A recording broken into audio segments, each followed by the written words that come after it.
Alors, où écrire son CSS? Il existe bizarrement beaucoup de manières d'écrire du CSS avec React. Certaines manières voilà, sont plus ou moins utiles. Ce que j'aime bien faire, ma façon favorite de déclarer du CSS, ça va être ici. En général, en fait, on a beaucoup de composants. Donc déjà, on se fait un dossier. Vous pouvez l'appeler composant ou component si vous voulez le faire en anglais, comme vous voulez. Bref, composant. Ici, ensuite, on va avoir par exemple un header. OK. Et alors ça c'est embêtant, c'est quand on a un seul dossier dans un dossier, il vous fait juste slash le dossier comme ça sous VS Code. Donc je vais juste en créer un autre. Donc imaginons on a le header et on a aussi voilà, le footer, tac, très bien, comme ça le présente plus correctement. Et donc dans ces sous-dossiers comme ça, eh bien on peut faire tout simplement un header.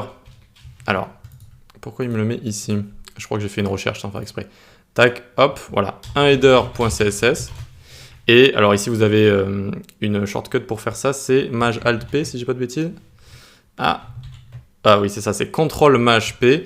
Et là il va vous proposer New File ici, si vous voulez les écrire comme ça d'affilée.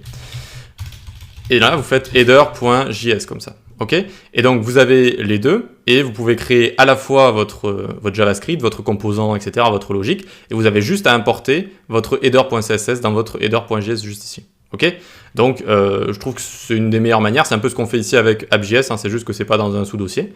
Et comme ça vous avez le CSS d'un côté et le JS de l'autre. Voilà, je trouve ça assez bien.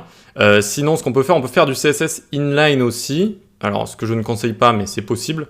C'est possible. Alors si mes souvenirs sont bons, c'est style est égal. On ouvre 4 accolades. Et ici il faut des propriétés en camel case. Donc par exemple le H1, je vais lui mettre color blue comme ça. Color blue, et voilà, ça a fonctionné. Ok, ça a fonctionné. Donc voilà, ça peut être utile dans certains cas, vous allez faire du rendu conditionnel peut-être. On va voir ce que c'est que le rendu conditionnel juste après. Et donc camel case, je disais parce que, imaginons background color, background, j'ai dit, background color, ça s'écrit comme ça du coup, d'accord, background color blue. Il faut faire du camel case comme ça, avec la première lettre en minuscule. Et le reste en majuscule, chaque nouveau mot en majuscule comme ça, ok?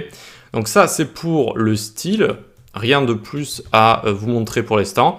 On va se garder ce dossier composant, vous allez voir, parce qu'après on va s'en créer des petits.